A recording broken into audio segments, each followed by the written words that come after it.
우리에게 허락하신 말씀 요한복음 10장 22절에서 42절까지 말씀입니다.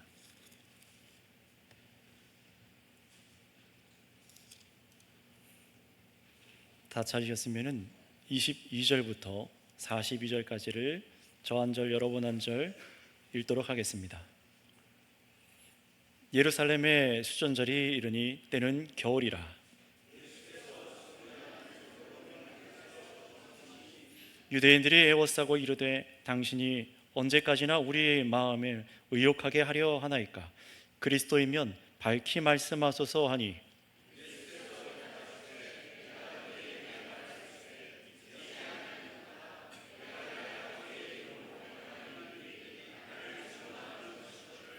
너희가 내 양이 아니므로 믿지 아니하는도다.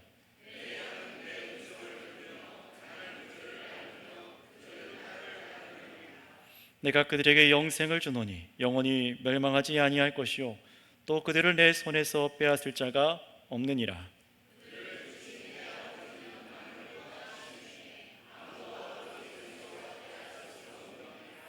나와 아버지는 하나이니라 하신대.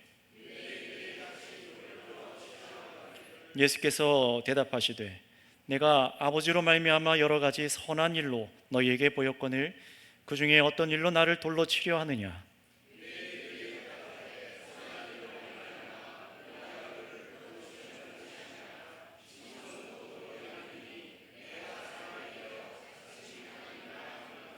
예수께서 이르시되 너희 율법에 기록된 바 내가 너희를 신이라 하였노라 하지 아니하였느냐?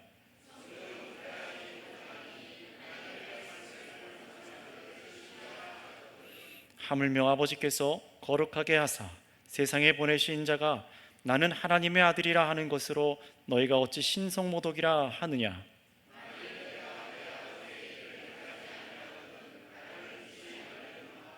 내가 행하거든 나를 믿지 아니할지라도 그 이름 믿으라. 그러면 너희가 아버지께서 내 안에 계시고 내가 아버지 안에 있음을 깨달아 알리라 하시니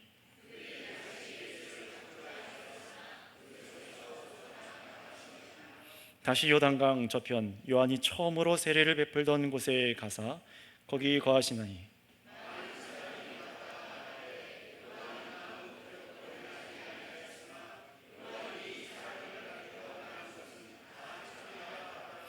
그리하여 거기서 많은 사람이 예수를 믿으니라. 아멘. 요한복음 연속설교 49번째 나와 아버지는 하나이니라. 또 다른 제목으로 돌로 치려는 사람 또 믿는 사람이라는 제목으로 오늘 설교하도록 하겠습니다. 오늘 말씀을 잘 들으신다면은 이 말씀을 정말로 은혜 가운데 들으신다면은 믿게 되는 분들은 더욱더 여러분의 믿음이 단단하여지고 기쁨이 넘쳐나는 것을 경험하실 것이고 또 의심하였다가도 이 말씀에 사로잡힌 분들은 정말 그 진리 가운데 사로잡힌 분들은 내가 예수 그리스도를 믿는 것이 옳다, 예수님이 그리스도십니다 라고 고백하는 귀한 은혜가 있게 될 줄 믿습니다. 오늘 이 요한복음 10장 마지막 부분의 말씀은요, 그래서 모든 사람에게 지금까지 요한복음 1장부터 쭉 들어온 모든 사람들에게 결단을 요구합니다. 뭘 요구한다고요? 결단이요. 분명하게 결단하고 결정하는 것입니다. 선택해서 내가 이제 그렇게 예수님을 인식하고 그렇게 살아가겠습니다라는 결단을 요구합니다. 그런데 그 선택지는요, 여러 가지가 있지 않고 딱 두 가지밖에 없어요. 물론 한 가지는 불신, 믿지 않는 것이고요, 반대로 한 가지는 믿는 신앙, 믿음입니다. 그런데 불신한다면 도대체 무엇 때문에 내가 예수를 믿지 않는가? 또 내가 예수를 정말로 믿는다면 무엇 때문에 믿는가? 이것이 오늘 말씀대로 드러나면서 나는 어떤 신앙에 있는지를 여러분 점검하게 되실 거예요. 이 말은 오늘 말씀을 듣고 여러분들도 두 가지 중에 한 가지만을 선택할 수가 있습니다. 왜냐하면 역사 속에 예수님께서는 단 두 가지 사람으로 받아들여졌기 때문에 그렇습니다. 예수님께서 이 땅에 계실 동안 예수님을 곁에서 만나보고 또 보았으며 실제로 경험했던 사람들이 역사 속에 딱 두 가지 부류로 나뉘었어요. 둘도 셋도 아닙니다. 딱 두 가지 부류입니다. 그렇다면 그 두 가지가 무엇인지, 또 그렇게 나누는 기준이 무엇인지 하나님께서 주시는 은혜로 오늘 말씀을 들으시고 예수님을 참되게 믿을 수 있는 신자가 되시기를 바랍니다. 자, 성경은 우선 이 말씀을 예수님께서 어디에서 하셨는지를 우리에게 보게 하세요. 22절, 23절에 보면은 수전절날, 겨울이죠. 수전절 겨울에 성전 안 솔로몬 행각에서 거니셨다라고 말씀합니다. 절기 이름을 요한복음이 밝힌 것을 보면은 이것이 예수님과의 이 사역과 연결되어 있다는 것을 알 수가 있어요. 의미가 없는 어떤 절기들 있어도 중요하지 않은 것들은 그 절기의 이름을 가려놓지 않았습니까? 그런데 이 수전절기의 이름을 밝혀놓은 것은 의미가 있는 겁니다. 예수님께서 의도적으로 이 수전절이라는 절기를 택하셔서 이 절기가 가진 의미와 예수님을 향한 믿음을 우리들이, 이 복음서를 읽는 우리들이 그 믿음을 겹쳐서 이해할 수 있도록 이렇게 예수님이 선택한 것이죠. 자, 그러면 수전절이라는 게 뭘까요? 물론 우리가 유대인이 아니라서 모르는 것도 분명하지만 이 좀 수전절을 좀 성경을 읽는다는 분들도 좀 생소하게 느끼실 겁니다. 왜냐하면은 이 수전절이란 구약 성경에 나오는 절기가 아니기 때문에 그렇습니다. 이 수전절이란 구약 시대와 신약 시대 사이에 성경에 기록되지 않은 시기가 있어요. 하나님께서 계시를 주시지 않은 시기가 있습니다. 근데 바로 그때 일어난 사건, 그때 정해진 절기가 수전절이라는 겁니다. 여러분들이 조금이라도 들어봤을 만한 이름인데요, 알렉산더 대왕이 죽고 나서 그 왕국이 네 갈래로 갈라집니다. 근데 그 중에 유대 북동쪽의 시리아 지역, 지금의 시리아 지역, 그 셀류코스 왕조가 이 유대 땅을 점령해서 하나님을 믿는 유대인들을 점령해서 다스리던 때가 있었어요. 그런데 그 나라 왕 안티오코스 에피파네스 4세, 이름은 기억하지 않으셔도 됩니다. 이 안티오코스 왕이 자기 자신에다가 이름에다가 에피파네스, 신의 현현이라는 것을 붙여서 자기가 신이라고 그렇게 얘기를 하면서 예수님 오시기 전 주전 167년에 성전에서, 하나님의 성전에서 어떻게 합니까? 예루살렘에 있는 여호와 하나님을 예배하는 것을 전부 더럽혀요. 자신을 신으로 섬기게 만드는데요, 어떻게 하냐면은 하나님의 이 말씀 율법책을 갖고 다니지 못하게 합니다. 소지 금지, 그리고 하나님의 언약 백성이라는 표지였던 할례도 받지 못하게 만들어요. 이스라엘 사람들에게는 아주 치욕적인 거죠. 게다가 여러분, 레위기서 말씀을 수요일날 잘 들으신 분들은 아실 텐데요, 하나님께서 자신에게 제사 드릴 때, 속죄나 대속의 제사를 드릴 때 어떤 제물, 어떤 짐승만을 드리게 하셨죠? 소나 양, 그리고 돼지도 드리게 하셨습니까? 아니죠. 돼지는 아니에요. 하나님께서 금하신 동물 중이었습니다. 하나였습니다. 그런데 이 왕이 에피파네스, 이 사람이 안티오코스 에피파네스 4세가 하나님의 성전에서 돼지를 제물로 드리게 만들고, 다른 나라 귀신한테 하는 것처럼요. 그리고 그 돼지 고기를 이스라엘 사람들한테 강제로 먹입니다. 게다가 하나님의 성전의 제단 위에다가 제우스 신상을 세워요. 그리고 그것을 절하게 만들어서 12월 25일마다 섬기게 만들어서 이 안티오코스 왕 자신을 신으로 섬기게 만듭니다. 예배가 완전히 무너진 거예요. 하나님과의 관계가 깨어진 겁니다. 죽을 수밖에 없는 거죠. 왜냐하면 예배라는 것은 하나님과의 생명의 교제, 연합을 의미하는 것이었기 때문에 이스라엘 사람들에게서 이 모든 것을 가져갔다면 죽은 거나 마찬가지입니다. 가만히 있을 사람들이 아니죠. 그 후에 3년 지난 후에 주전 164년 12월 25일 겨울입니다. 유대에서 마카비라는 사람, 이 망치를 든 유대인인데 이름을 뜻하면요, 이 마카비라는 인물이 민병대를 꾸려서 정말 하나님의 은혜로 이 셀류코스 군대를 극적으로 몰아냅니다. 성전을 탈환하고 다시 성전의 정결례식을 기념해서 이제 매년마다 12월 25일마다 하나님께서 다시 우리에게 성전을 허락하셨다, 우리에게 예배를 허락하셨다 감사하면서 이 예배의 회복을 기뻐하면서 이제 매년 수전절 절기를 만들어 지키기 시작합니다. 그게 바로 수전절이에요. 그런데 바로 이런 수전절날 예수님께서 이 성전을 둘러싼 솔로몬 행각을 쭉 거닐고 계셨다라고 말씀해요. 근데 이건 우연히 그렇게 하신 것이 아니라 예수님께서도 이 유대인들을 해방한 마치 마카비라는 그 영웅처럼 그들에게 오셔서 가장 완전하게 성전을 거룩하게 해주시고 하나님을 향한 예배를 회복하게 하시는 분으로 그곳에 계신다는 사실을 보라는 거예요. 그것을 깨닫게 하시기 위해서 예수님께서 의도적으로 이 절기를 택하신 것이죠. 그리고 이 모습 마치 수전절날 유대인들은요, 종교 예식을 하면서 하나님을 막 기쁨으로 예배하고 있지만 하나님께 예배할 수 있는 유일한 양의 문이신 예수님께서 그 주위를, 그 성전 안을 거닐고 계셨던 거예요. 여러분, 그러니 이 장면 좀 보세요. 예수님께서 전처럼 성전에 들어가서 본격적으로 말씀을 가르치고 그렇게 하지 않으셨습니다. 그냥 솔로몬 행각에서 내가 양의 문이다, 유일하게 하나님께 나아갈 수 있는 길이고 유일하게 하나님을 예배할 수 있는 통로다라고 말씀하시지 않았습니까? 그 가르침을 하신 이후에 3개월이 지난 이 수전절날 그렇게 솔로몬 행각을 거닐고 계세요. 마치 누군가를 기다리고 있는 것처럼 그냥 거닐고 계신 것입니다.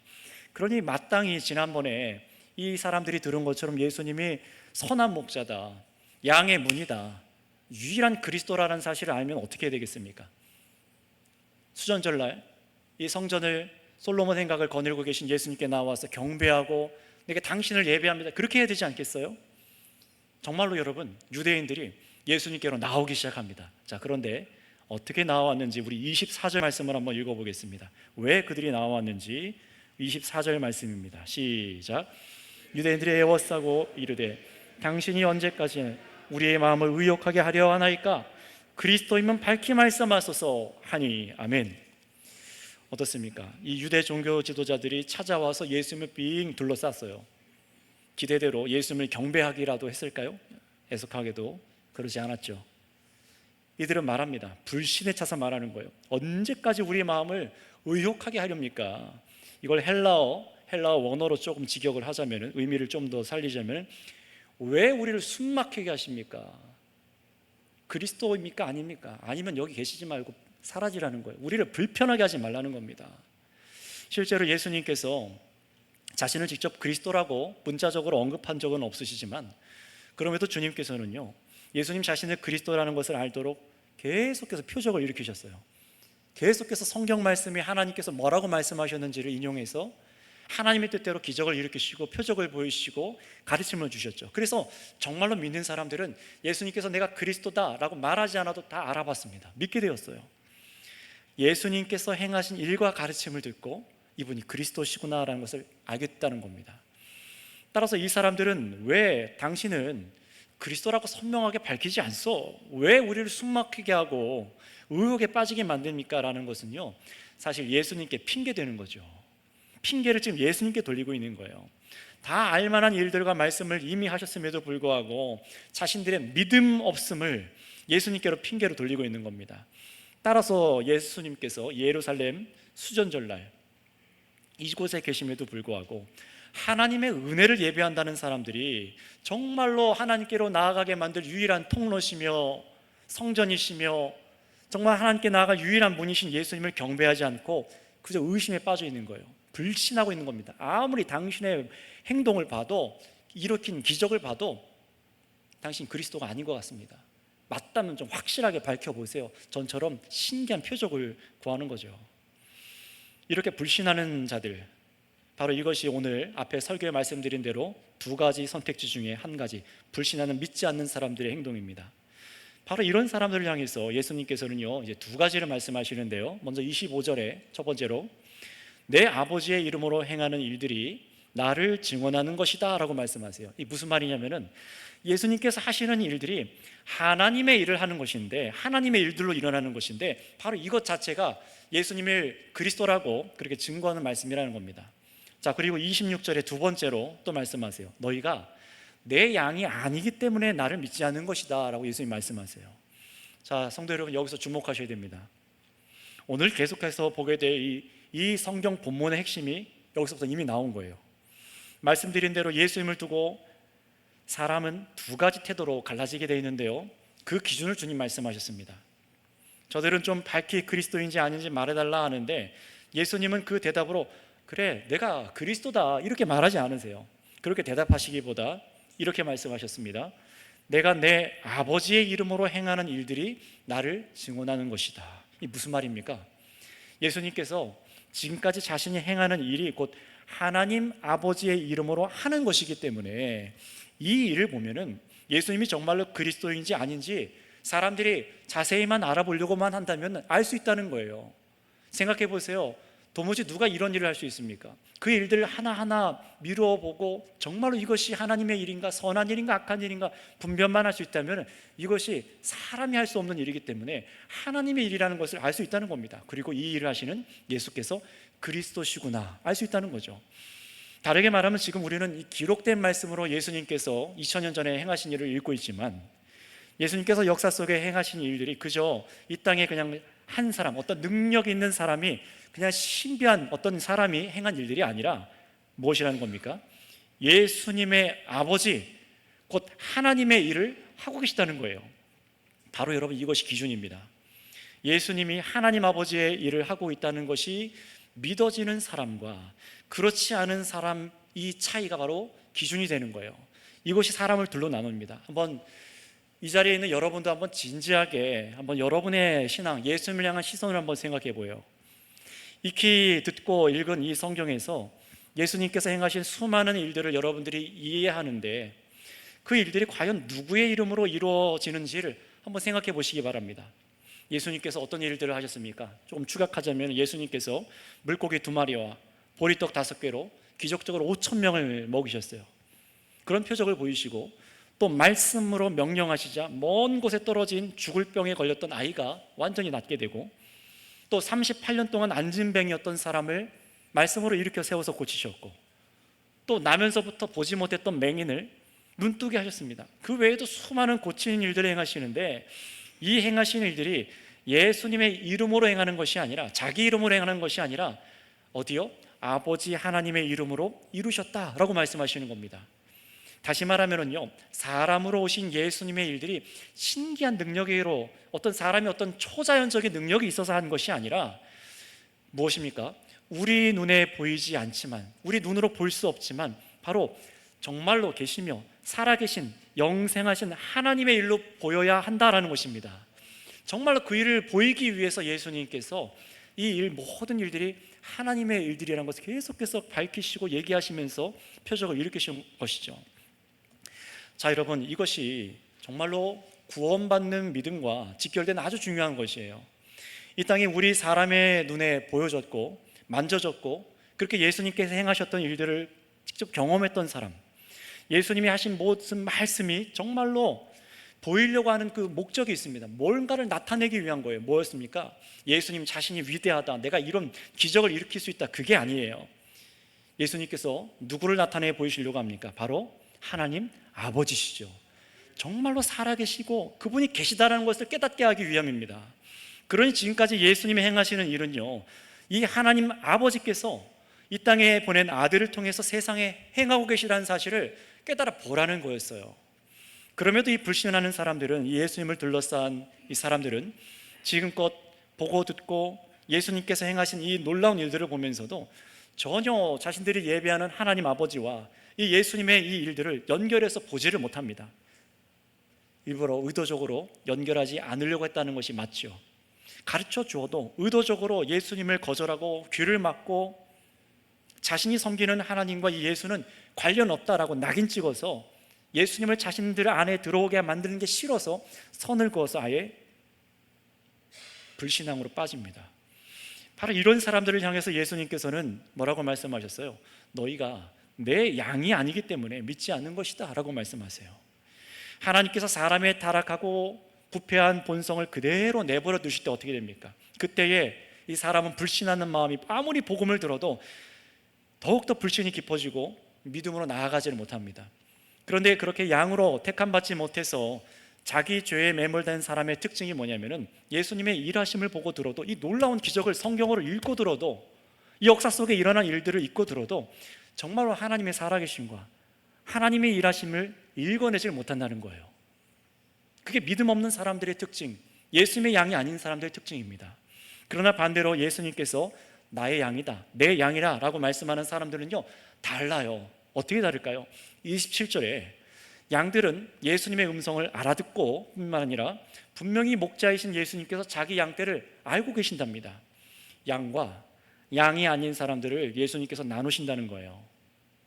예수님의 음성을 듣고 따른다는 것은 정말로 예수님께서 행하신 일들이 하나님의 일들이구나, 하나님께서 보내서 하나님의 일로 행하시는 것이구나, 그래서 예수님을 그리스도로 믿는 것입니다. 그게 바로 예수님의 음성을 듣고 믿는 예수님의 양들입니다. 게다가 예수님의 양떼에게는 참으로 놀라운 약속을 주님께서 하시고 평안을 누릴 수 있는 약속도 하시는데요, 오늘 앞에서 찬양대가 찬양한 것처럼 잔잔한 물가로 인도하십니다. 평안함을 느끼잖아요. 그런데 우리의 그 평안함이 어디서 오는 겁니까? 그런 좋은 멜로디와 가사 때문인가요? 아니면 우리를 어디로 인도하신다는 겁니까? 도대체 그 평안한 곳이 어디라는 것입니까? 핵심은 우리를 인도하시는 그분이 누구시냐에 달려있는 거예요.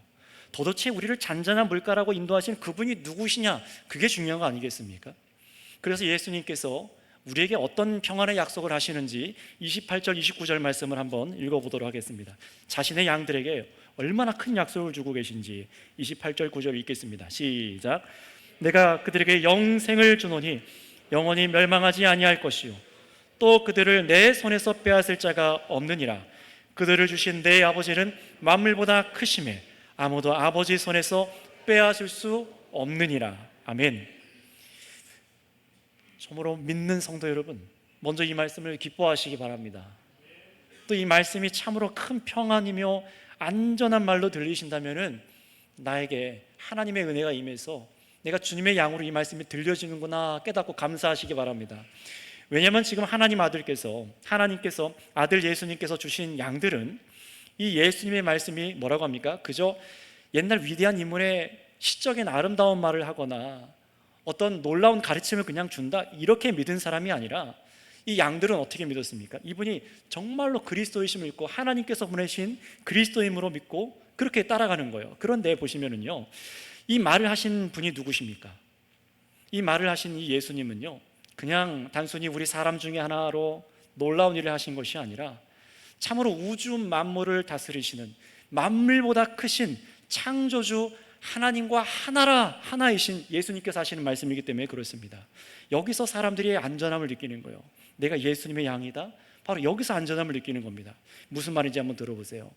여러분이 예수님의 말씀은 들으면 들을수록 마음에 막 불평에 일다가도 이내 순응하게 되고 받아들이게 된다면요, 영생을 주시고 또 영원히 멸망하지 않도록 절대 손에서 놓지 않으신다는 이 예수님의 말씀이 진실되구나, 정말로 참이구나, 그것이 믿어지기 때문에 안심하게 되는 것입니다. 왜 더욱 그러하냐면요, 여러분을 영생을 얻도록 예수님께 주신 하나님 아버지께서는요, 오늘 성경 표현대로 만물보다 크시다라고 말합니다. 이 만물이 무엇입니까? 우주 만물을 포함할 뿐만 아니라 권세, 권력, 심지어 도무지 우리가 다스릴 수 없다라고 말하는 사망, 질병, 그 모든 것보다도 하나님이 크시다고 말씀하십니다. 정말로 하나님은 그렇게 크신 분이시죠. 구약 성경을 읽어봐서 하나님의 계시대로 하나님을 아는 사람들은 아멘하고 인정할 겁니다. 그런데 게다가 얼마나 예수님의 말씀이 확실하고 안전한지 예수님 뭐라고 말씀하십니까? 그 만물보다 크신 하나님의 손과 예수님이 하나다라고 말씀하시는 거예요. 나와 아버지가 하나다라고 말씀하시는 겁니다. 그 이유가 예수님과 아버지가 하나이기 때문이다. 여러분, 이 말씀을 잘 생각해 보세요. 사람이잖아요. 예수님은요. 사람 예수님이 가진 지금 이 신성을 보여주는 말씀이에요. 단순히 사람이 아니라는 겁니다. 처음부터 하나님 아버지와 하나이신 권세, 능력이 바로 이 예수님께도 있다는 것을 가르쳐 주고 계신 거예요. 그러니 생각해 보시기 바랍니다. 우리가 예수님 손에 붙들려서 살아간다, 안전함을 느끼십니까? 사람이잖아요. 똑같이 죽음에 이롭고 배고프고 피곤하고, 어떻게 그 사람 말을 우리가 의지합니까? 어떻게 의지할 수 있습니까? 바로 그 예수님의 손이 만물보다 크신 하나님의 손길이기 때문에 그렇습니다. 우리가 그것 때문에 예수님을 믿고 안전함을 누리는 거예요. 단순히 사람이라면 우리가 왜 의지하고 따르고 왜 이렇게 주 앞에 나와서 예배하고 그분을 경배하겠습니까? 예수님이 하나님과 하나이기 때문에 그렇습니다. 그런 예수님께서 지금까지 자신의 말씀, 행하시는 일들이 온 우주 만물을 통제하며 다스리시는 하나님 아버지의 능력과 같다라고 지금 가르쳐 주시는 거예요. 왜냐하면 아버지 하나님과 아들 예수님은 정말로 하나이시기 때문에 그렇습니다. 물론 이 예수님과 아버지가 하나라는 사실이 우리는 잘 와닿지 않죠. 왜냐하면 아버지와 하나님과 이 성령께서 이 하나라는 것, 이 삼위일체의 이 교리가 사실 우리가 잘 이해가 되지 않기 때문에 그래요. 왜냐하면 이것은 우리 사람에게 해당되는 것이 아니라 하나님의 정체성을 설명하는 용어이기 때문에 그렇습니다. 이것은 신비입니다. 하나님을 설명하는 신비예요. 예수님은 우리 인간의 언어로 하나님과 자기 자신이 하나인 것을 말씀하시지만 잘 생각해 보세요. 이것은 우리 사람의 영역이 아니에요. 어떻게 셋이 한 분인가? 어떻게 한 분이 섞이지 않고 성부 하나님, 성자 하나님, 성령 하나님 이렇게 존재할 수 있는데 이렇게 이분이 한 분일까? 이해가 되지 않잖아요. 그러나 이 하나됨은요, 예수님 말씀을 통해서 우리가 믿음으로 받아들여야 될 부분입니다. 우리의 지식과 세상에 있는 어떤 학박사들이 연구해서 찾아내는 것이 아니라 하나님으로부터 온 지식이고 하나님의 실존이에요. 우리와 다르기 때문에 이질적인 것이죠. 그러나 이것이 우리가 믿음으로 받아들여야 될 부분이라는 것입니다. 그런데 하나님께서 구태여 이 어려운 것을 왜 이렇게 예수님을 통해서 우리에게 성경 곳곳에 이 삼위일체 하나님을 밝히시냐면은 곧 예수님께서 이 하나님 성부 하나님 아버지와 성자 예수님과 성령 하나님의 이 완전한 연합, 끊어지지 않고 사랑하는 완전한 이 연합 속으로, 생명의 영원한 연합 속으로 누구요? 바로 양떼인 우리를 불러들이시기 위함이기 때문에 그렇습니다. 우리도 그 영원한 연합 속에서 영원한 생명을 누리고 기뻐하고 사랑할 수 있도록 이 관계를 밝혀주신 거예요. 그러니 아들 예수님을 믿는데 우리는 가장 강하고 크신 하나님 아버지 손에 붙들려 있다는 것, 이거 어떻게 이론적으로 설명할 수 있겠습니까? 이 땅에서 우리가 눈으로 보였던 예수님을 믿는데 하나님 아버지께서 우리를 붙들고 계시대요. 이거 어떻게 믿을 수 있습니까? 이것은요, 하나님의 영적인 실제입니다. 이건 우리가 믿음으로 받아들여야 되는 것이에요. 그러니 참으로 예수님의 이 말씀을 여러분이 정말로 믿는다면은 내가 얼마나 정말 안전한 가운데 있는가, 나에게 주신 그 영생이 얼마나 확실한가, 우리를 불면하는 존재로 그렇게 만드시겠다고 하시는 그 예수님의 말씀이 얼마나 선명한지를 여러분 깨달으시기를 바랍니다. 이 때가 와서 여러분의 믿음을 흔들리게 하고 이 주님 안에 둘러진 울타리 안에 들어와 있는 양떼를 물어가려고 할 때마다 어떤 일들입니까? 여러분의 믿음을 흔들려고 하는 위기들이 있잖아요. 그때마다 여러분이 안전하대요. 그 이유는 무엇입니까? 만물보다 크신 하나님께서 여러분을 붙들고 계시기 때문에 그렇습니다. 예수님이 그 얘기 하시는 거예요. 예수님을 믿는다는 것은 이 땅에 보여지는 어떤 유능한 사람을 믿는 것이 아니라 여러분이 한 번도 보지 못했고 들어보지 못했으나 정말로 이 온 우주 만물을 다스리고 계시는 하나님이 누구신지, 그 성품이 무엇인지, 그분이 우리를 얼마나 사랑하시는지를 알고 듣고 있는 것입니다. 그러니 예수님을 믿으십니까? 하나님 아버지께 붙들려 있다는 사실을 기뻐하시기 바랍니다. 정말로 믿고 이 사실을 믿고 즐거워하시기 바랍니다. 자, 그런데 참 양떼에게는 이렇게 위로가 되는 이 예수님의 말씀을 듣고도 이 불신하는 사람들은 어땠을까요? 예수가 하나님의 일을 하는 것도 아니다, 예수와 하나님 아버지는 하나일 수 없다라고 여기는 사람들은요, 아주 다른 반응을 보입니다. 30절에 보시면은 그들은 즉각 돌을 들어서 예수님을 돌로 쳐 죽이려고 합니다. 그렇다면 왜 예수님을 돌로 치려고 하는 걸까요? 아니, 믿으면 믿고 그냥 말려면 말지, 그렇지 않습니까? 그 자유잖아요. 그런데 뭘 했다고 예수님을 돌로 쳐 죽이려고까지 하는 걸까요? 이들은 예수님을 도대체 누구라고 여겼기 때문에 이렇게 했는지 아주 중요한 부분입니다. 우리 32절, 33절 말씀을 한번 읽어보도록 하겠습니다. 32절에서부터 33절입니다. 시작. 예수께서 대답하시되 내가 아버지로 말미암아 여러 가지 선한 일로 너희에게 보였거늘 그 중에서 어떤 일로 나를 돌로 치려 하느냐?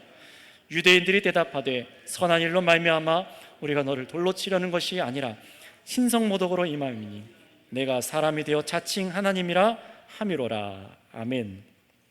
무엇 때문에 예수님을 돌로 쳐 죽이려고 해요? 예수님을, 그렇죠, 자칭 하나님이라 여기는 신성모독자로 여겨서 예수님을 죽이려고 하는 거예요. 여러분, 이것이 바로 불신하는 사람이 예수님의 선한 그 일들, 그 놀라운 기적들을 보고도 내린 결론입니다. 예수라는 신이 아니라, 예수는 신이 아니라 사람일 뿐이라는 거예요. 그냥 인간이지 무슨 신이냐. 자칭 하나님이라 여기는 신성 모독을 저지른 유대인의 이교도 이단일 뿐입니다. 그게 역사 속에 유대인들이 처음 예수에게 내린 결론이에요. 유대인으로 태어나셔서 자기 백성들에게 주님께서 오셨지만 불신하는 유대인들 역사 속에 그들이 내린 결정은 이 예수는 자칭 하나님이라 여기는 신성 모독자다라고 그렇게 결론을 내렸어요. 여러분, 그런데 잘 보시면 이들이 예수님의 선한 일을 두고 돌을 던지는 게 아니라고 말하잖아요. 근데 이게 바로 문제입니다. 예수님의 선한 일들, 그 수많은 일들, 사람이 일으킬 수 없는 일들이죠. 구약 성경에 예언됐던 대로 하나님의 능력이 일어나는 것을 이들이 알고 있어요.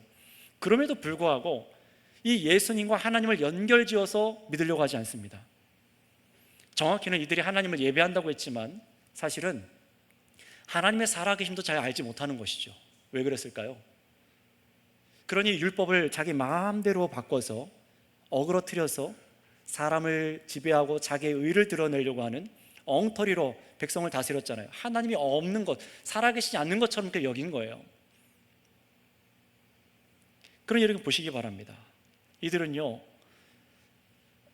참으로 예수님이 아무리 기적을 보여주고 성경에 기록된 대로 놀라운 표적을 보여줬음에도 불구하고 하나님과 예수님을 연결해서 믿질 않아요. 여러분, 바로 이것이 설교의 처음에 말씀드린 예수님에 대한 두 가지 이해 중에 첫 번째입니다. 그 한 가지예요. 오늘날도 예수님의 복음을 듣고 또는 제대로 알아보지도 않으면서 예수를 평가하는 사람들의 태도가 이것 아니겠습니까? 사람인 주제에 자칭 신이라 여기는 당시 유대교에서 이단으로 십자가에 매달아 죽인 신성 모독자라는 겁니다. 저 교회가 믿는 거는 저 유대교에서 갈라져 나온 신성 모독자를 믿는 거야, 이렇게 생각하는 거예요. 똑같이 사람을 믿는 거야 라고 생각하는 겁니다. 여러분도 한번 생각해 보세요. 여러분에게 예수님이 누구십니까? 여러분, 오늘날도 사람들이 예수님이 실존 인물이라는 것을 모르는 사람은 없습니다. 우리가 기원 전, 기원 후, 또는 주전, 주후, 또는 BC, AD라고 말할 때 오늘날 연대 기준이 예수님의 오심을 기준으로 한다는 것을 우리가 다 알고 있어요. 우리가 2025년이라고 할 때도 예수님이 오신 후로부터 2025년이 지났다라는 것을 기준으로 말하고 있잖아요. 그런데 왜 예수님께서 행하신 수많은 선한 일들을 기록된 것을, 역사를 두고도 왜 예수님을 그리스도로 믿지 않는 것입니까? 왜 예수님을 전적으로 의지하지 않고 여전히 여러분의 손과 세상과 물질을 의지하며 살아가는 그 이유가 무엇입니까? 불신했던 유대인들의 첫 평가 그대로 아니겠습니까? 예수는 그저 사람이라는 거예요. 그게 문제입니다. 왜 나의 믿음이 그렇게 구하고 찾고 기도해도 성장하지 않는 것입니까? 예수를 그저 사람이라고 여기니까요. 자칭 신이라고 여기니까요. 자신을 하나님의 아들이라고 여기며 그 의미가 신앙으로 그렇게 말하는 게 아니라 정말 하나님으로부터 온 자신도 하나님이라고 그렇게 우기고 그렇게 여기는 걸로 예수님을 불신하는 거죠. 유대 종교 지도자들이 그냥 그렇게 판단하는 게 아닙니다. 자신들이 보기에 율법, 하나님의 말씀대로 평가해서 이렇게 예수님이 신성 모독자다라고 평가를 내린 거예요. 오늘날 불신하는 사람들도 사실 똑같이 보는 것이 이 부분입니다. 예수를 그냥 우리와 똑같은 사람, 자칭 신, 자칭 하나님, 유대교에서는 이단으로 낙인 찍힌 신성 모독자, 그거가 다르지 않은 신앙을 갖고 있다면 이 돌을 던져 죽이려고 하는 사람들과 별반 차이 없는 믿음인 것입니다. 믿음이 아닌 거죠. 바로 이런 그들에게 예수님께서 뭐라고 답하셨을까요? 34절부터 36절까지 한번 읽어보겠습니다. 34절에서 6절입니다. 시작. 예수께서 이르시되 너희 율법에 기록된 바 내가 너희를 신이라 하였노라 하지 아니하였느냐? 성경은 패하지 못하나니 하나님의 말씀을 받은 사람들을 신이라 하였거늘 하물며 아버지께서 거룩하게 하사 세상에 보내신 자가 나는 하나님의 아들이라 하는 것으로 너희가 어찌 신성모독이라 하느냐? 아멘. 여러분, 하나님의 성경 말씀은 패할 수 없습니다. 왜 그렇습니까? 하나님은 영원하시고 변하지 않으시는 분이시기 때문에 그렇습니다. 그러니 이 진리의 말씀이 변하거나 사라지지 않는 것을 우리가 알고 있어요. 이것을 가장 그렇게 여기고 있는 사람들이 사실 그 당시 유대인들이었죠. 그래서 유대인들이 예수님을 자칭 하나님이라 여기는 신성 모독을 저질렀다, 이 율법을 통해서 그렇게 평가하고 있는데, 예수님께서는요, 그들이 말하는 하나님의 율법에 기록된 이 책을 통해서, 이 말씀을 통해서 저 사람들의 오류를 지적하십니다. 네가 나를 신성 모독이라고 한다고? 왜 잘못되는지 그걸 말씀하시는 거예요. 예수님께서 하나님의 모든 율법에 포함된 시편 82편 말씀을 인용해서 말씀하시죠. 하나님께서는 하나님의 말씀을 받은 사람들을 신이라고 말씀하신다고 해요. 하나님께서 하신 말입니다. 하나님의 말씀을 받은 사람은 신이다 라고 말해요. 사람인데도 신이라고 말씀하시는 거예요. 누가요? 하나님께서요. 정확히는 하나님의 말씀으로 백성들을 심판하는 선지자나 재판관과 같은 사람들을 하나님께서 사명을 주시고 말씀을 주셔서 다스리게 하신 것이었으니 그 사람은 신이다 라고 하나님께서 말씀하세요. 진짜 신은 아니지만 그 신과 같은 권세와 권능으로 받아서 대리인으로 하지만 정말 신처럼 행한다는 거예요. 사람을 돌보니까요. 살리기도 하고 죽이기도 하니까요. 물론 요즘 이단들 설치잖아요. 신천지의 이만이라던가 저 하나님 교회 장길자라던가 통일교도 난리던데요 요새. 그런 자칭 신들 말고요, 하나님께서 자신의 말씀, 정말 자신의 권세로 사명을 준 사람들을 신이다라고 말씀하셨어요. 그러니 그 당시에 하나님의 사명을 받은 사람조차도 신이라고 불렸거늘 하물며 하나님께서, 아버지께서 하늘에서 거룩하게 하셔서 세상에 보내신 예수님 자신이 내가 하나님의 아들이다 라고 말하는 것이 어떻게 신성 모독일 수 있겠냐, 지금 이 얘기를 하시는 거예요. 저들이 오류를 책망하시는 거죠. 여러분, 이 부분을 주목해 보세요.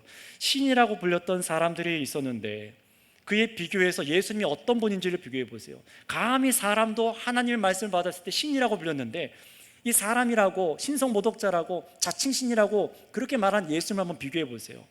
유대인들은요, 수전절날 그 우상이 세워진 성전을 정결하게 해서 하나님을 예배하는 길이 열린 것을 막 기뻐했잖아요. 그런데 사실은 거룩하신 하나님과 죄가 있는 사람 사이에 정말 필요한 게 뭡니까? 이 성전입니까? 돌로 재워진 성전입니까?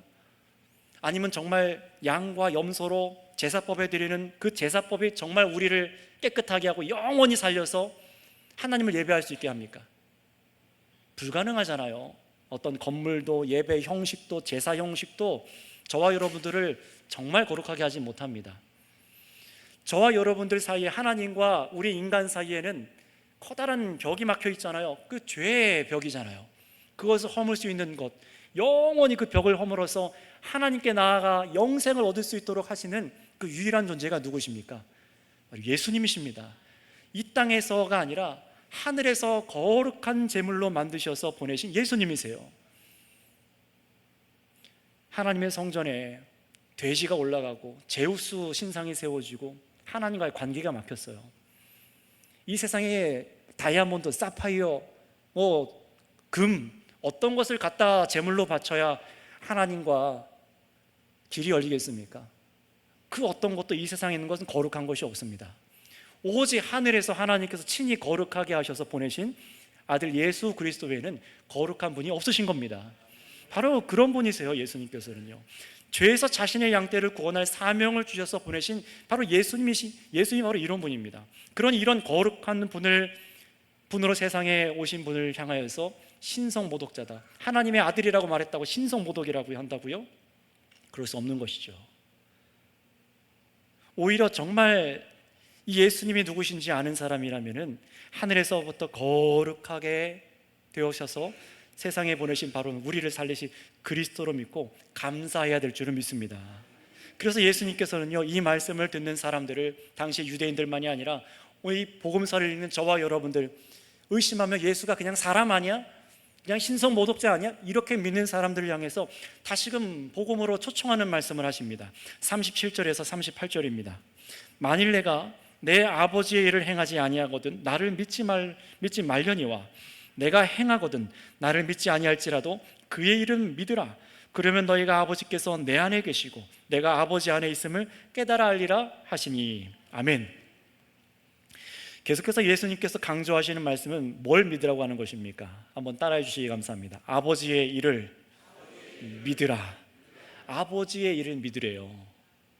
얼마나 지금 주님이 이거 강조하시는지 예수님께서 자신을 믿지 않더라도 얼마나 강력하게 말하는지 아시겠죠? 나를 믿지 않더라도 이 땅에 예수님께서 행하신 일들이 하나님 아버지의 일들이 일어나고 있다는 사실을 그거 믿으라는 겁니다.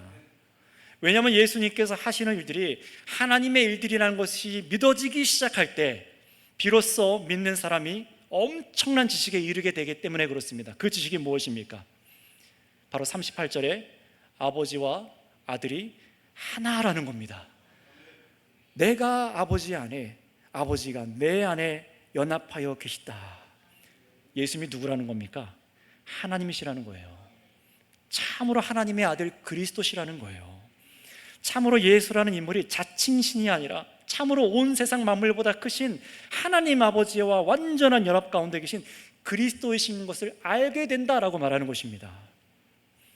여러분, 단 한순간도 예수님께서는요, 이 땅에 인간의 몸으로 태어나신 후부터 단순 한순간도 하나님 아버지와 떨어져 계신 적이 없으세요. 아버지와 함께 계시며 하나님 아버지의 일을 하셨습니다. 병자를 고치시고 먹이시고 낫게 하시고 하나님의 일을 하신 거예요. 인간 예수의 일이 아니라요. 여러분, 우리가 이루어야 될 믿음이 바로 여기에 있습니다. 그럼에도 예수님의 양이 아닌 사람들, 아버지께서 아들에게 양으로 주시지 않은 자들은요, 이 진리를 모르는 게 아니라 지금 거절하고 있어요. 예수님을 그래서 다시 잡아 죽이려고 합니다.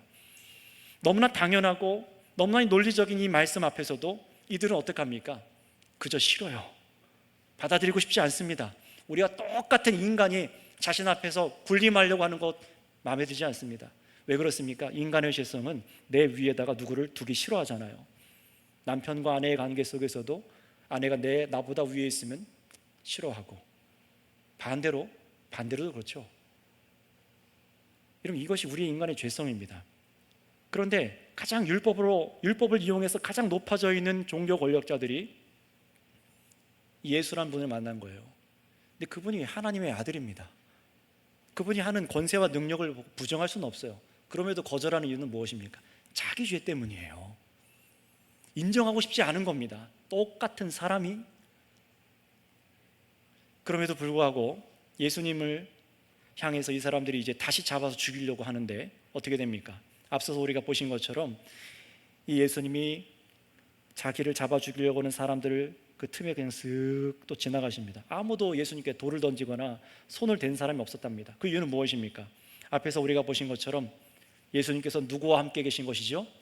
하나님 아버지와 함께 계시기 때문에 그렇습니다. 성경은 지금 계속 그걸 보여주는 거예요. 아직 아들이, 예수님이 십자가에 죽을 때가 되지 않았기 때문에 하나님 아버지께서 허락하지 않으신 겁니다. 그리고 성경은 이 수전절에 하나님을 예배한다는 예루살렘 이 성전을 떠나 요단강 건너편으로 가신 이 예수님의 모습을 다시 보여줘요. 요한이 처음 세례를 베풀던 장소를 보여주십니다.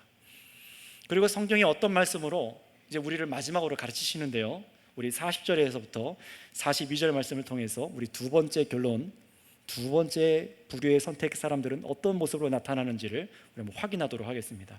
40에서 42절입니다. 시작.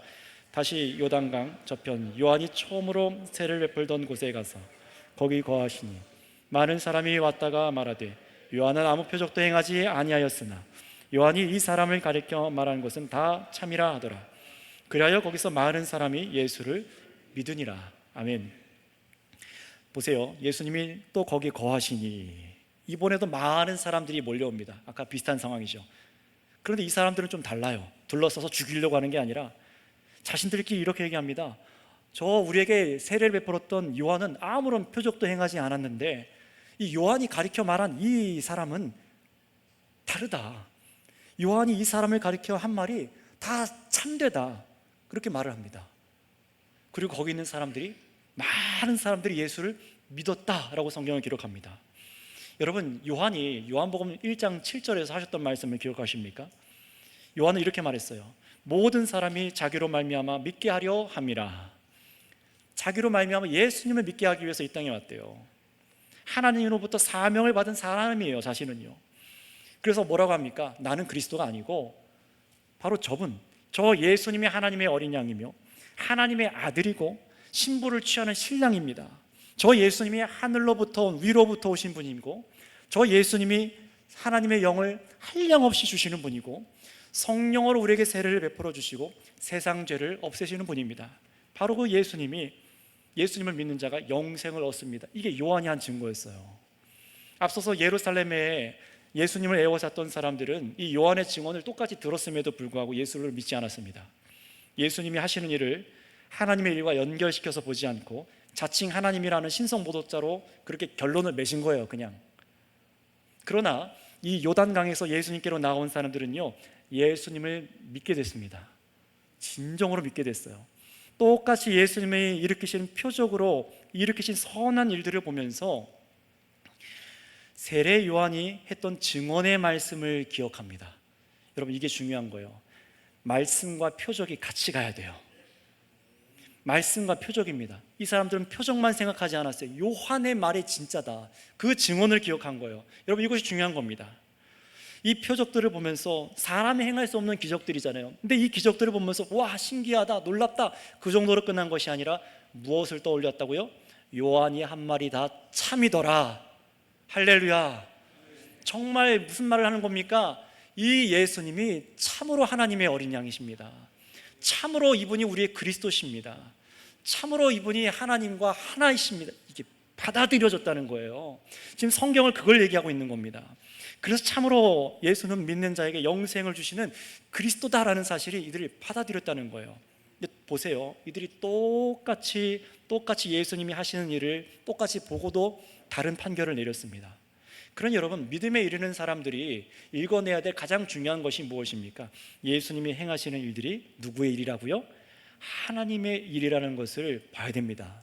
그걸 깨달아야 되는 것이에요. 예수님이 하나님의 일을 하시는 것이 확실하며, 따라서 예수님을 향한 요한의 증언과 예수님의 말씀대로 믿는 양떼에게 영생을 주시는 그리스도시다라고 이들이 결론을 내립니다. 자, 여러분, 그렇다면 이제 여러분의 차례입니다. 여러분은 이 두 가지, 예수님을 대한 이 두 가지 이 선택 중에 어디에 속해 있습니까? 여러분, 이건 생명에 관련된 일입니다. 그냥 나 예수 믿어요 라고 덮어놓고 말하지 마시고, 오늘 예수님께서 성경을 통해서 우리들의 믿음을 점검하게 하시면서 주신 이 말씀 앞에 비춰보세요. 예수님의 일이 정말로 하나님의 일이라는 사실을 부정하고 예수는 그냥 자칭 신이냐 하는 신성 모독자처럼 그렇게 여기십니까?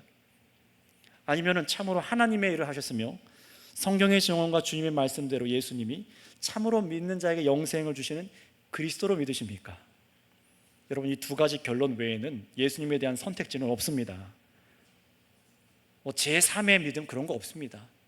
그냥 유대한 철학가라고 해도 또 사람이란 얘기잖아요. 사상가, 또 사람이라는 겁니다. 그냥 유대교에서 신성 모독자라고 여기는 거예요. 위대한 3대 성인 중에 한 명, 또 사람이라는 겁니다. 자칭 신이라는 거예요. 그런 믿음으로 예수님께 기도하고 간구하고 예배하는데 무슨 변화가 있으며 무슨 새로운 능력이 일어나겠습니까? 그래서 아무런 능력도 경험하지 못하는 거예요. 예수님을 자칭 신이라고 생각하니까요. 여러분, 그러나 반드시 말씀을 기억하세요. 예수님만이 하나님의 일을 행하셨습니다. 역사 속에 그 행하신 일들을 부정할 수 없는 기록들이 남아있어요. 그 일을 경험한 사람들이 우리에게 증언하는 겁니다. 그 말은 이분이 참으로 우리 그리스도라는 사실입니다. 누가 예수님의 일들을 악하다고 할 수 있습니까? 누가 이 일들이 하나님의 일이 아니라고 말할 수 있습니까? 굶주리고 목마른 자를 부족함 없게 하시고 눈먼 자를 눈뜨게 하시고 일어나게 하시고 듣게 하시고, 이 일이 누가 하나님의 일이 아니라고 말할 수 있겠습니까? 주님의 일을 부정하는 것은 그 사람이 하나님 아버지 손에 붙들려 있지 않고 예수님의 양떼가 아닌 탓에 끝까지, 인생 끝까지 행하신 예수님의 일들을 부정하고 계속해서 마지막까지 예수는 우리와 똑같은 사람일 뿐이다, 그 이상도 이하도 아닌 신성 모독자로 여겨졌던 유대교에서 죽임당한 그런 사람일 뿐이다, 그러나 나는 그냥 그 사람의 가르침을 좋아한다, 이런 식으로는 할 수 없는 거예요. 그건 믿음이 아닙니다. 영생을 얻을 수 없는 것입니다. 그건 유대인들과 똑같이 멸망당하는 자리로 가는 거예요. 성도 여러분, 예수님께서 말씀하십니다. 나와 아버지는 하나이다. 아버지가 내 안에, 내가 아버지 안에 있음을 알도록 예수께서 행하신 일들을 그걸 보라. 이 일들이 하나님의 일들이다 라고, 그것을 믿으라고 가르치십니다. 따라서 여러분, 부디 지금껏 우리가 읽어온 이 성경 말씀의 이 계시들 속에서 예수님께서 행하신 일들이 하나님 아버지의 일들이라는 것을 분명하게 믿고 거기서 흔들리지 마시기 바랍니다. 정말 내가 믿어지지 않는다면 이 말씀들을 하나하나 쓰시면서 예수님이 행하신 일이 정말로 하나님의 일인가 아닌가를 그것부터 보라고 주님 말씀하십니다. 그럼 생각해 보세요. 여러분, 우리가 왜 이 말씀에서 흔들리지 말아야 되냐, 왜 예수님이 정말 그리스도시구나, 하나님의 일을 하는 곳이구나 흔들리지 않아야 되냐면, 우리는 곧 11장에서 더 놀라운 하나님의 일을 마주할 것이기 때문에 그렇습니다. 어떤 일이 일어납니까? 바로 예수님께서 죽은 자 나사로를 다시 살리시기 때문에 그렇습니다. 여러분, 누가 죽은 사람을 다시 살리는 일을 하겠습니까? 하나님 아버지의 일을 하시며 아버지 하나님과 하나이신 예수 그리스도밖에 없으십니다. 이것을 믿으셔야 되는 거예요. 그러니 이 일들을 놀랍게 보면서도 예수님과 하나님과의 관계를 잊지 못하는 이런 비참한 불신앙의 상태에 빠진 저 사람들과 같지 말고 오직 예수님이 행하신 일들을 믿음으로 바라보면서 예수님이 하나님 아버지와 참으로 하나이신 그리스도가 믿는 모든 신자들이 다 되시기를 바랍니다. 기도하겠습니다. 이 시간 합심해서 한 가지 기도합니다. 우리처럼 불신하고 깨닫지 못하는 자들을 향해서 예수님께서는 이 땅에서 사람이 할 수 없는 능력의 일들, 성경대로 약속된 하나님의 일들을 보여주셨습니다. 주님 말씀하십니다. 이것을 보면서 나는 믿지 않더라도 하나님의 일을 믿으라 라고 말씀하십니다. 그렇게 될 때에 예수님이 아버지 하나님과 하나이구나 라는 것을 우리한테 깨닫게 하신다고 하십니다. 여러분, 우리가 도달해야 될 믿음이 그것 아니겠습니까? 예수님이 나를 뭐 잘 살게 해주신대, 잘 되게 해주신대, 좋습니다. 그렇게 하신 능력이 있어요. 그러나 예수님이 그냥 한낱 사람, 그냥 자칭 신이라고 말하는 그런 사람, 좋은 말을 하고 그저 기적을 일으키는 그런 사람이라면, 그런 사람 중에 하나로 우리가 믿는다면 아무런 유익이 없지 않겠습니까? 그러니 오늘 주님께서 점검해 주신 이 말씀 앞에서 여러분의 신앙을 점검해 보세요. 정말 예수님이 하나님 아버지와 하나이십니까? 정말 예수님이 그리스도십니까? 아니면 그저 사람입니까? 자칭 신입니까? 여러분 앞에 이 말씀을 듣고 우리 주님 앞에 분명한 이 시간 신앙의 고백을 드리는 기도를 드리시고, 아직 믿어지지 않는 분들이 있다면 나에게도 눈뜨게 하여 주셔서 양의 문이신 예수님을 정말 통과하여서 이 진리를 깨닫게 하여 주시옵소서 하고 이 시간 우리 주여 한번 부르고 하나님 앞에 기도드리도록 하겠습니다. 주여 하나님 감사합니다. 참으로 예수님께서 이 땅에 우리 사람과 같이 오셔서 사람의 몸으로 오셔서 우리는 의심하고 우리는 불신하며 자칭 신성모독으로 여기며 자칭 신이라 여기면서 우리가 참으로 예수님을 의지하지 않고 영생을 이 주시는 소망마저도 얼마나 우리가 가볍게 여기고 있는지를 모릅니다. 주님, 우리의 이 믿음 없음을 용서하여 주시옵소서. 참으로 예수님께서 자신이 하나님의 아들이심을 선명하게 보여주셨음에도 불구하고 하나님, 이 두 가지 선택지로 갈라지는 것을 봅니다. 주님, 우리의 믿음이 어떠한 곳에 있는지 오늘 우리의 믿음을 점검하게 하여 주셨사오니 아무런 능력도 아무런 힘도 경험하지 못하는 저희들, 하나님 유대인들과 같은 믿음에 빠져 있는 것은 아닌지 우리를 점검합니다. 주님, 우리를 불쌍히 여겨 주시옵소서. 참으로 그래서 예수님께서 이 땅에 보내신 유일한 거룩한 자로 알고 우리가 예수님을 통하여서만 살아계신 하나님을 예배할 수 있고 영원한 영생의 하나님을 예배하고 찬양할 수 있으며 우리가 이 죄 가운데서 벗어나서 참으로 영생의 나라 가운데 임하게 될 줄을 믿고 걸어가게 하여 주시옵소서. 주님, 오늘 말씀을 듣고 아직 깨닫지 못한 자들이 있습니까?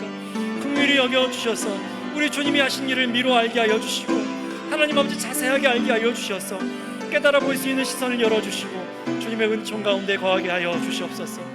주님 감사합니다.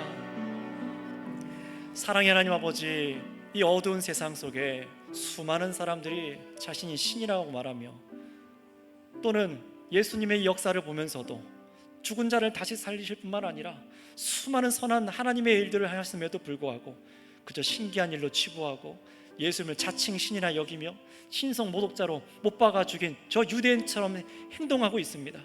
우리의 믿음이 그렇지는 않은지 돌아봅니다. 우리의 죄를 용서하여 주시옵소서. 이제는 주님, 이 말씀 앞에 이 말씀대로 참으로 예수님께서 하나님 아버지의 일을 행하고 계시며, 예수님이 아버지와 하나이시며, 예수님이 아버지 안에, 아버지께서 정말 예수님 안에 계신 유일한 그리스도로 믿고 참으로 영생을 얻은 자로서 우리가 얼마나 안전한 가운데 있는지를 믿게 하여 주시옵소서. 그 누구도 예수님 손에서 우리를 빼앗을 자가 없사오니 그 이유는 아버지 하나님께서 만물보다 크시고 아버지께서 예수님과 하나이시기 때문인 줄을 믿습니다. 이 진리를 알게 하신 분이 우리 주님이신 것을 믿습니다. 감사하며 우리 구주 예수님의 이름으로 기도드렸사옵나이다. 아멘.